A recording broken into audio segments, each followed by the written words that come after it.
So, in this question we are given which one of the following has maximum number of atoms? Okay, तो पहला option है 1 gram of magnesium and the atomic mass is given as 24. फिर हमारा है 1 gram of O2 and the atomic mass of oxygen is 16. फिर हमारा है 1 gram of lithium and the atomic mass of lithium is 7. फिर हमारा है 1 gram of silver and the atomic mass of silver is 108. तो हमें बोलना है कि इनमें से कौन सा ऑप्शन सही है। तो यहाँ पे जो की कॉन्सेप्ट यूज होगा, यहाँ पे जो की कॉन्सेप्ट यूज होगा वो ये होगा कि जो हमारा एटॉमिक मास है, atomic mass, it is inversely proportional to the number of atoms. It is inversely proportional to number of atoms. अभी यहाँ अगर हम देखें ऑप्शन ए में, तो यहाँ पे अगर हम नंबर ऑफ मोल्स फाइंड करें, number of moles that is n, it will be equal to given mass by the atomic mass, right? That is हम लिख सकते हैं 1 gram divided by 24, which will give, जिसको हम लिख सकते हैं यहाँ पे एटॉम्स कितने होंगे, atoms will be equal to Na divided by 24, Avogadro's number divided by 24.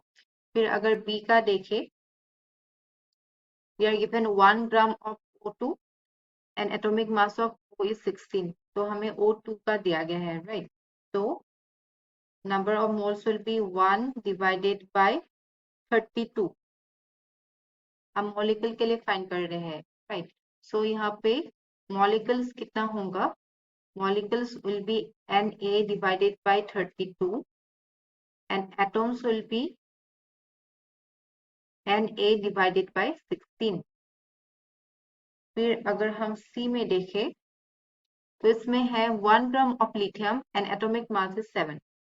तो यहाँ पे N होगा 1 divided by 7 which will be written as atoms यहाँ पे होंगे Na divided by 7.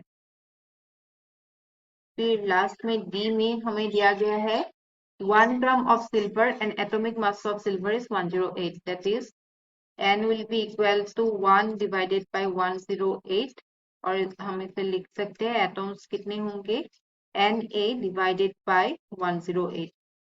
अभी अगर हम देखें इन सब में हमारा एटॉमिक मास किसमें कम था, लिथियम में, राइट? That is 7. ओके, तो और यहाँ पे अगर हम रेशियो भी देखें तो यहाँ पे क्या होगा, लिथियम का ही जो एटम्स होगा वो ज्यादा होगा, right? So it will have the maximum number of atoms. So option number C is the correct one. Okay, thank you.